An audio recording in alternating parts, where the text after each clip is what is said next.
بسم اللہ الرحمن الرحیم۔ السلام علیکم ورحمۃ اللہ وبرکاتہ۔ اللہ لا الہ الا هو الحی القیوم، یہ آیت اسم اعظم ہے۔ پیٹ کی درد کے لیے کسی شربت یا پانی پر 7 مرتبہ پڑھ کر دم کر کے پلانا اور درد کو زائل کر دیتا ہے۔ کورے برتن میں لکھ کر گھول کر پلانا سر درد کو ختم کر دیتا ہے۔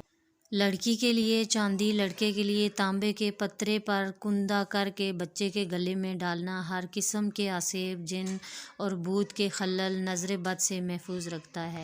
اور اگر میرے چینل پر آپ نئے ہیں تو میرے چینل کو سبسکرائب کیجئے، میری ویڈیو کو لائک کیجئے تاکہ آپ کو اسلامی ویڈیو ملتی رہے۔ جس عورت کا حمل نہ رہتا ہو 7 دن تک نہارے منہ روٹی کے ٹکڑے پر یہ آیت لکھ کر کھائے، انشاءاللہ حمل ٹھہر جائے گا۔ آیت یہ ہے، هو الذی یصورکم فی الارحام کیف یشاء لا الہ الا هو العزیز الحکیم۔ چاند کی پہلی تاریخ سے یہ عمل شروع کیا جائے، ضرور انشاءاللہ کامیابی ہوگی۔ اگر کسی کا اکلوتا بیٹا مر گیا ہو، وہ شخص اس آیت کو 100 مرتبہ روز پڑھے، انشاءاللہ تعالی دل کو صبر بھی آ جائے گا اور اس کا فرزند کے بدلے دوسرا فرزند جلد ملے گا۔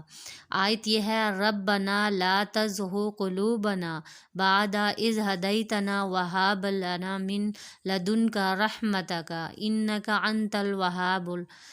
اگر کوئی اپنے روزگار سے موقف ہو یا مالدار تھا، مفلس ہو یا صاحب عزت تھا، اب ذلیل ہو یا صاحب اولاد تھا، اب اولاد مر گئی یا عورت بیوہ ہوئی، آئندہ کوئی پیغام نہیں دیتا، یا عدالت ماتحت میں مقدمہ ہارا، عدالت بالادست میں اپیل دائر کیا ہو، 101 مرتبہ 11 دفعہ درود شریف پڑھنے کے بعد اس آیت کو پڑھیں۔